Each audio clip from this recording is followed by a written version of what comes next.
আসসালামু আলাইকুম রহমতুল্লাহ বরকাত। আশা করি সকলেই ভালো আছেন। আমি কিছু হোম বিজনেসের কথা বলবো যে আপনি বাসা বাড়িতে বসেই মূলত এই বিজনেসগুলো স্টার্ট করে দিতে পারবেন। তার মধ্যে সবচেয়ে ভালো বিজনেস হচ্ছে সোপ মেকিং। সোপ মেকিং আপনি করতে পারেন। বিভিন্ন ধরনের সোপ কিন্তু এখন অর্গানিক সোপগুলো ভালো চলছে, এর বাজার বেশ ভালো। এবং আপনি যাতে শিখে উৎপাদন করতে পারেন, অনলাইনে বিক্রি করতে পারেন, নিজের আত্মীয় স্বজনের কাছে বিক্রি করতে পারেন, অথবা ছোট্ট একটি শপ দিতে পারেন, তাহলে এখান থেকে ভালো বিজনেস করা সম্ভব। এরপর হচ্ছে হোম ক্লিনিং। ক্লিনিকের ভিতরে আপনি বিভিন্ন ধরনের ক্লিনিক আছে। এই আইটেমগুলো উৎপাদন সস্তায় উৎপাদন করা যায়, বেশি একটা আপনার এখানে পুঁজি লাগে না। মনে করেন আপনি গিলাস স্প্রে, রুম স্প্রে,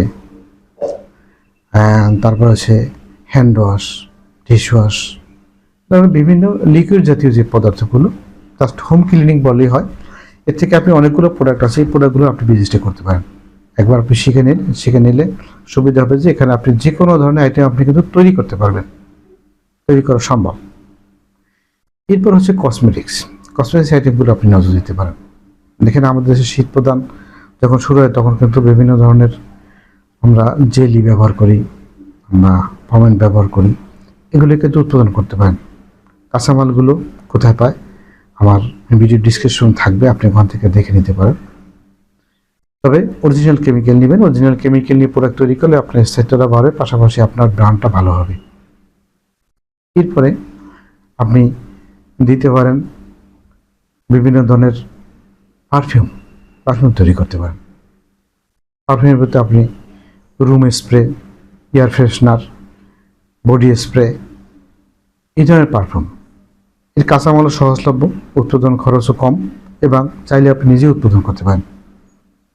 উদ্যোক্তা হতে গেলে কিন্তু এগুলোর কোনো বিকল্প নেই। আসলে ব্যবসা করতে গেলে আপনি এই যে প্রোডাক্টগুলো আমি কথা বলছি, প্রোডাক্টগুলোর কথা বলার উদ্দেশ্য হচ্ছে কি, প্রোডাক্টগুলোর স্থায়িত্বগুলো অনেক বেশি, লং লাস্টিং করে, প্লাস এগুলো নষ্ট হওয়ার ভয়টা কম থাকে আপনার ব্যবসা। আর এগুলো কিন্তু মানুষের নিত্য প্রয়োজনীয় জিনিসের ব্যবসা কি, যে আপনি এগুলো একের পর এক প্রয়োজন হবে। মানে আমি এমন একটা প্রোডাক্টের ব্যবসা শুরু করলাম যে প্রোডাক্টটা অনেক দিন পর পর মানুষ কিনে, তাহলে কিন্তু এই প্রোডাক্টটা নিয়ে ব্যবসা করলে আপনি বেশি আগাতে পারবেন না। কারণ অনেক দিন দরকার হয়, পরে আবার দরকার হয়। আর যেগুলো নিত্য দরকার হয়, মানে প্রতিদিন আপনার দরকার, ডেইলি দরকার, মনে করেন সাবান আপনার ডেইলি দরকার, dish wash, hand wash, spray, এগুলো আপনার ডেইলি দরকার। তাহলে কি হলো, এই প্রোডাক্টগুলো কিন্তু আপনার রিসাইকেল হচ্ছে, বারবার প্রয়োজন হয়, তাহলে কিন্তু আপনি এগুলো করতে পারেন। এগুলি কীভাবে শেখা যায় সেগুলোরও বিস্তারিত ফর্মুলা আমার কাছে আছে, চাইলে আমি নিতে পারেন।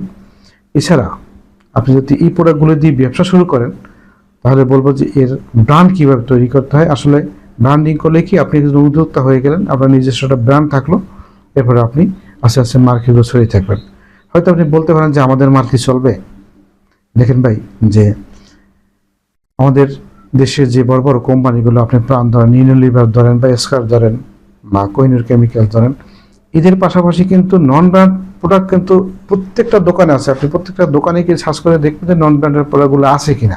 তারা কিন্তু বলবে হ্যাঁ, প্রচুর পরিমাণ আছে তাদের প্রত্যেকটা দোকানেই, ব্র্যান্ড পাশাপাশি নন ব্র্যান্ড। তাহলে আপনি যদি তাদের ক্যাটাগরি অনুযায়ী তাদের কাছাকাছি মাল উৎপাদন করতে পারেন, আপনার সীমালটা কিছুটা কম মূল্যে হলে কিন্তু গ্রাহক একবার নিলে তারপরে কিন্তু দেখবেন যে দোকানদারের কাছ থেকে খোঁজ করে সেই প্রোডাক্টগুলো নেবে। তো বলবো আপনি এটা কাজটা করতে পারেন। এরপরে আমরা অনেকেই ভুগি যে আসলে পুঁজি, আমি হয়তো পুঁজি নিয়ে অনেক সমস্যায় পড়ি, যে আসলে আমার যে ক্যাপিটাল আছে এটা দেওয়া হবে না, বা আমি পুঁজি লাগে, অনেক পুঁজি দিয়ে দরকার, এর থেকে আমি ভালো ইনকাম করতে পারবো না। আপনি বড় যারাও হয়েছে তাদের তাকান না, কয় টাকা দিয়ে তারা শুরু করছিলেন। আপনি এই দেশের সবচেয়ে বড় যে ব্যবসায়ী এখন আকিজ গ্রুপ, আকিজের মূল যে মালিক ছিল আকিজউদ্দিন, তার ক্যাপিটালের কথা চিন্তা করেন না, কত টাকা নিয়ে শুরু করেছিল। প্রাণ গ্রুপের যে সে আমজাদ হোসেন, তার কথা নিয়ে শুরু করেন না, সে কয় টাকা দিয়ে শুরু করেছিল। হ্যাঁ, এই শুরু করতে পারাটা কিন্তু আসলে আপনার ভাগ্যের ব্যাপার, সবাই কিন্তু পারে না। আপনি শুরু করে দিতে পারেন, তাহলে দেখবেন যে আস্তে আস্তে আপনার কিন্তু একসময় দাঁড়িয়ে যাবে। তাদের সেই ব্যবসাগুলো কিন্তু এখন পারিবারিক ব্যবসার রূপ নিয়েছে, কারণ তার পারিবারিক প্রত্যেকটা লোকই এখন ব্যবসায়ী, মানে এক এক করে বংশ পরম্পরা কিন্তু চলে থাকবে। আপনি চাইলে এটা কিন্তু করতে পারেন। তাই বলবো যে আসুন নিজেকে মেলে ধরি, প্রমাণ করি যে আমার যোগ্যতা আছে, আমি এই দেশের জন্য কিছু করতে পারবো, নিজের জন্য কিছু করতে পারবো। ভালো থাকুন, সুস্থ থাকুন, দেখা হবে নতুন ভিডিও। ততক্ষণ তো আপনার সবাইকে কামনা করছি। আল্লাহ হাফেজ।